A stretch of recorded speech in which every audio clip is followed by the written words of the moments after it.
असं काय झालं आज कॉलेजमध्ये की एवढी गर्दी हे पाहण्याकरता ब्लॉग शेवटपर्यंत बघा. जय श्री महाकाल भावांनो, मी वैभव. मी तुमचं स्वागत करत आहो आपल्या एक नवीन ब्लॉगमध्ये. मी निघालो होतो कॉलेजला, त्यासोबत आपले 2 मित्र पण येणार आहोत. फायनली आपले दोन्ही मित्र पण आले. मग आम्ही बसलो मोटरसायकलीवर, निघालो 120च्या स्पीडनं लगेच वैजापूरला. फायनली आम्ही वैजापूरमध्ये पोहोचलो आणि निघालो कॉलेजच्या दिशेने. फायनली आम्ही पोहोचलो होतो कॉलेजमध्ये आपले 2 मित्र पण भेटले. ती कोणाची आय डी चेक करत होती इंस्टाग्रामवर, ते आम्हाला काय सांगा नाही. तुम्हाला माहिती असेल तर कमेंटमध्ये नक्की सांगा. कॉलेजमध्ये एवढी गर्दी कसं काय झाली? कारण आज होते आपले पेपर असल्यामुळे सर्व विद्यार्थी आज कॉलेजला आलते पेपर देण्याकरता.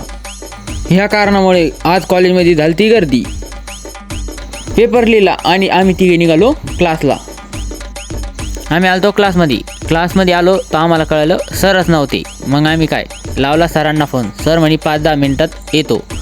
5-10 मिनटं म्हणता सरांनी लावला 1-1.5 तास. लेक्चर झालं आणि आम्ही आलो बसस्टँडकडे. जेव्हा बसस्टँडवर आलतो तेव्हा आमची बस लागेल होती. ब्लॉग शेवटपर्यंत बघितल्याबद्दल धन्यवाद.